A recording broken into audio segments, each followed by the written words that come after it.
A journey of promise, struggle, and transformation. I entered this world carrying the weight of infinite possibility, my mind a luminous cathedral of wonder and potential. Those early years pulsed with the raw electricity of dreams yet to be realized, thoughts that danced like fireflies in the twilight of my consciousness. I was a vessel brimming with promise, my spirit untested but radiant with the kind of hope that believes anything is possible. But life, as it does to all of us, began to reveal its true nature. The harsh mathematics of survival became my daily curriculum. Solitude wrapped itself around me like a heavy cloak, and I found myself walking through valleys where my own footsteps were the only sound. In those lonely hours, my mind became both sanctuary and battleground. Introspection, that double-edged sword, fought fiercely against the brutal clarity of reality. I wanted to retreat into the comfortable narratives I had built about how life should unfold, but existence demanded something far more courageous: acceptance. The journey toward accepting both the luminous and shadowed aspects of my unconscious was like learning to hold fire and ice in the same hands. I had to embrace not just the parts of myself that gleamed in the light, but also those that dwelt in the darker corners of my psyche. Life itself became my teacher in this regard, showing me that beauty and suffering are not opposing forces but dance partners in the grand ballet of existence. Through this acceptance, I discovered something profound: the courage to face unpredictability not as an enemy to be conquered, but as a teacher to be respected. In my searching, in my reaching through the darkness with trembling hands, I found God. Or perhaps, more accurately, He found me. In the depths of my isolation, I began to understand that solitude was not punishment but invitation. The silence that had once felt like abandonment revealed itself as sacred space, a quiet chamber where the divine whispers could finally be heard above the noise of worldly concerns.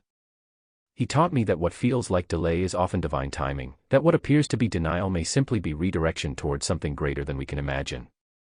This has been a pilgrimage measured not in miles but in the geography of the soul. I have scaled mountains of growth while simultaneously feeling as though I was being stripped down to my very essence, layer by layer, until I hardly recognized the person looking back from the mirror. The paradox was breathtaking. In the midst of expansion, I experienced dissolution. In gaining wisdom, I felt emptied of everything I thought I knew about myself.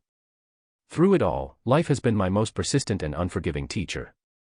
The lesson it has etched into my bones is deceptively simple yet monumentally important: life is extraordinarily, relentlessly difficult. This is not pessimism but profound truth. We are all walking through a world that demands more of us than we sometimes feel capable of giving. We face losses that hollow us out, challenges that test every fiber of our being, and moments when the weight of existence feels almost unbearable.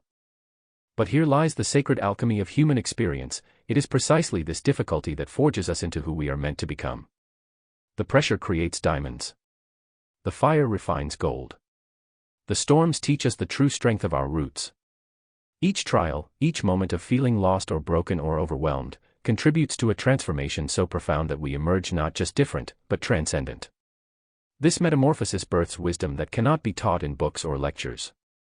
It is earned through tears and sleepless nights, through prayers whispered in desperation and moments of unexpected grace. It is wisdom that understands that growth often feels like dying, that sometimes we must lose ourselves completely to find who we truly are. The journey continues, and I walk it now with different eyes. I carry both my scars and my insights like sacred talismans, knowing that every step through darkness has been preparation for carrying light. In accepting life's difficulty, I have discovered its profound beauty. In embracing the struggle, I have found the strength I never knew I possessed.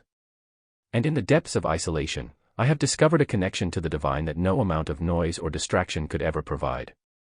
This is the paradox of the human experience: we are broken open so that we can be rebuilt.